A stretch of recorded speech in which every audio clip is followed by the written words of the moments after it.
Hello everyone, this is Steve. I'm going to welcome you to my YouTube channel. Okay, for those who know, I'm not going to really be continuing this project anymore, probably for I don't know how long, because I've got too many things to do. I'm actually studying PHP right now, and hopefully trying to get that moving forward here and everything. So I got a post from somebody here on my channel from Andrew, and he was asking if I could actually post a code to GitHub as a repository instead of a gist, which I don't know why I didn't do that. So that allowed people to actually go ahead and update code as I put it in there, or what's called committing the code. And I've done that. I've actually had to download the GitHub desktop and figured out the new changes. They've done something different to it since the last time I used it. Anyways, I got the files in there now, so the repository is right here and everything. I'll show you real quick here in the link. Actually, wait, where did I put it? I think I put it over here.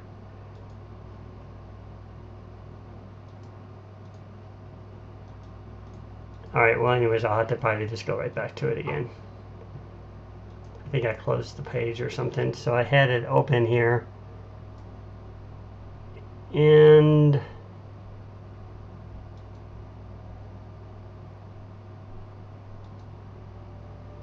okay, see projects and repositories. I've never used this before, so I'm trying to figure out where the thing is. I'm going to pause here just for a second. Okay, so I'm back. So what I actually had to do is I had to go back and just click on silly me, the username that I created, and it's right here. It's C64 space underscore scrolling underscore game. So here's my repository. And like I said, I've uploaded the files here into the GitHub desktop. For those who may not know, you just need to get the desktop. You need to get the desktop right here. You can download it at desktop.github.com.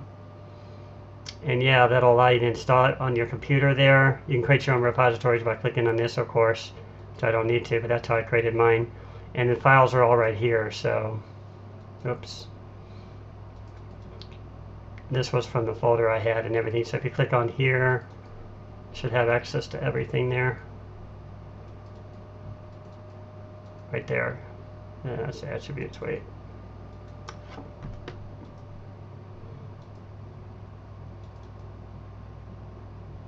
Give me a second here. Okay, so I'm back. Well, anyways, leave it to you guys to figure that out. I haven't really never used the repository yet, but anyways, the files are uploaded here, so if you have any trouble, just let me know. And for those who may not have seen it, I built this game several months ago. It was an ongoing project. It's a side scroller. Actually, let me fix the full screen here real quick. Right there. So I can just turn back on the full screen and I don't have to sit there and scroll it all the way over every time. Yeah, so there's the full screen. Oh, also I turned off the well, I think it was the reset map data or something. Maybe it was this one. Just to try to get the multicolor back. Ah well, got time to mess with that. So anyways, as you just saw it here, so inside of Vice, it's a space game similar, modeled after Space Quest. Been working on that for some while. It's a pixel scroller, so if you scroll down, it repeats the data over again. Kind of silly, but it does a scrolling down the screen. It's kind of map I set up in a character pad. Move over this way, you can move to the other screens. The only problem is it doesn't want to work up or down. I mean, it works down, but I can't get it to go back up again and reposition the same screen again, and also try to reposition the character on the screen and all that. It's a lot of work designing a simi language, and like I mentioned, I just don't have the time to do it anymore as much as I wish I did, you know? I don't. Notice I can scroll down. I can move over here, and anywhere I go here, I can scroll down, and you'll see new data, even though it's kind of moving in funny positions.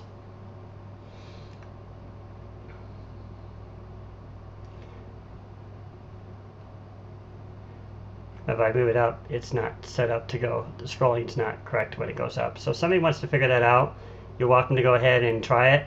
I welcome you to go ahead and look at the code. So that's all I was going to do for this video, just to show you. I've got the GitHub up there, and probably be my last video for a while as I move on to PHP stuff and other things. So it's been fun, guys, but it takes a lot of my time. And so anyways, here's the code. As I mentioned before, it's all clean and everything, so I removed all the comments that were kind of messing it up and harder to read, as other people have said.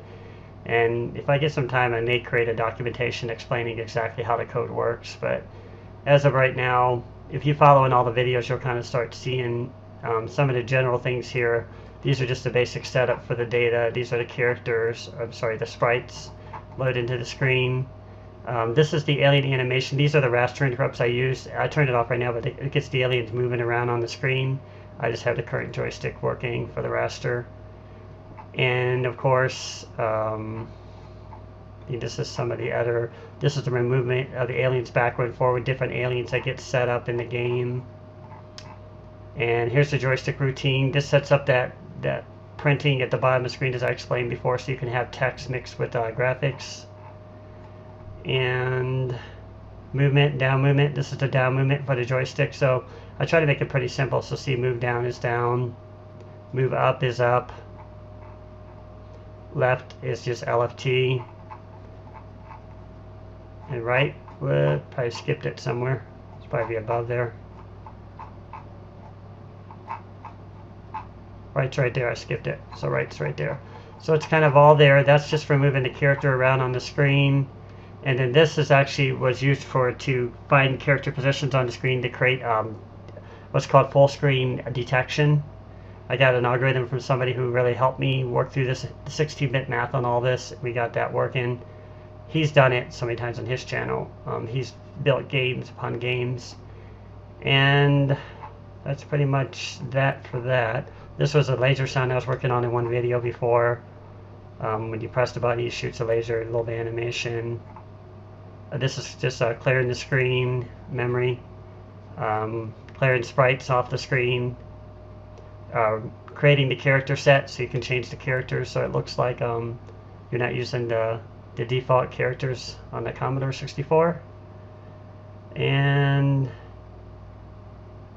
this is resetting the map data. This was supposed to use to fix the multicolor, but right now it's not working, but that's what that does. This is the full screen map, so you saw me earlier. It loads the map instantly on the screen so you don't have to scroll over to see the data first.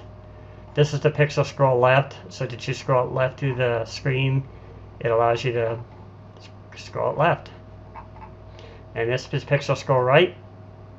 These are just some positions. These are some routines I set up in here to kind of detect how far the screen scrolls and to start when to display the aliens and stuff like that.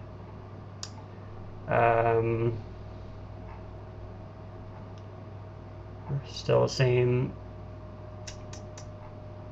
Let's see what else I added in here. This is the down scroll. So the problem is probably somewhere in this down scroll. As I'm scrolling down the screen, it kind of resets everything, and you know, it doesn't, well, actually it is working, because if we scroll down it does allow it. So it's probably the up scroll, which is down here. This is the problem. This is the one that's giving me all the problems. As I move the data up, something is probably off. If you want to know the central area to look in, it would be right in here. So right in here somewhere is where the map takes place. This picks up how far you scroll in the map, and somewhere in here is the problem. And this is just remembering positions of where I've scrolled to the right. I know it has probably something to do with this, but if somebody wants to play with that, go ahead. This was an old routine code. I left it in. It was going to allow you to fly a spaceship across the screen. I never got into finishing it. This writes numbers to the screen in 16-bit math. Oh, doesn't work very, very well, but and these are all the declarations, which I kind of made them as descriptive as I could. I think I have descriptions at the very top of the equates there. And this is used for timing. I think this was to do that text positioning timing. These are just different examples I created when I was studying the rasters. This is getting the high and the low bytes of the map positioning. This does a little bit different. I think this was for, oh, this is for the game messages. This allows you to create different game messages. You can go 0, 1, 2, 3, and so on. And here's where all the character sprite data is loaded. Right here you see this raw file. That means this is being loaded from CharacterPad. And this is also being loaded for CharacterPad. This is the character data, and this is the alien data, or the bad guy data. This is the map data from, no, this is SpritePad. I'm sorry, this is SpritePad, and this is CharacterPad. I almost forgot what they were called. And this is the title I did for CharacterPad, and this is the character set, redefining the characters I put into CharacterPad. So hopefully that explains a little bit more. And I guess I'll run it one more time maybe. We'll just call this a day. So see, the whole screen loads. As you move over here, the data is kind of garbled right now because it's not looking at the correct map positioning. So as you move down here, it'll kind of reset. And what I notice it's doing is it's kind of going all the way back to the very, very beginning of memory, I think. And it's scrolling, but eventually it'll pick up the data. Watch. See? Now it's picked up the actual data. It's picked up a position. You notice as I scrolled over, this is probably where I would be. So somewhere here he's moved over, but this part isn't working. When I go right, this is not matching what's going right and left and so forth. But you can see now the down scroller is working. So I was pretty close to getting it done, but just didn't have enough time to really invest in figuring out what was happening. It'd be so cool to really get this part working. I had just had the time to do it, and it'll just kind of repeat here again. So I always just tell you, if you want to just practice for now, you can just scroll down. This down part is working for now, even though it flips the screen. I hate that. And it's an issue. So what it's doing is just first, right, my algorithm right now is detecting that you move down first before it sees the right data. So somewhere in there, that's where the logic is off. But now that I moved right, now that I moved down, it'll let me pick up the right data.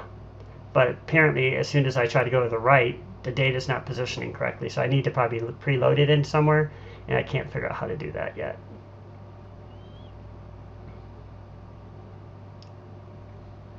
So yeah, I guys hope you guys enjoyed this time, and now that we have the GitHub repository there, you guys can go ahead and update this code. You'll have access to all the files. If you need anything else, just contact me. I can send you stuff, Skype or whatever.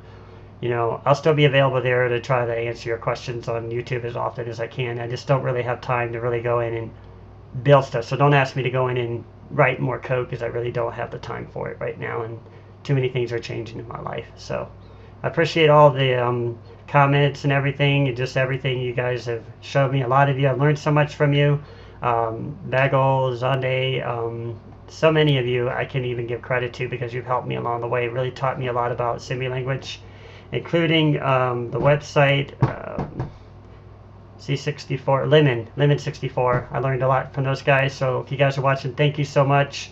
I learned so much from your from your posts, your forums and everything. So yeah guys, this will be it, and Steve Morrow signing off. Have a great day.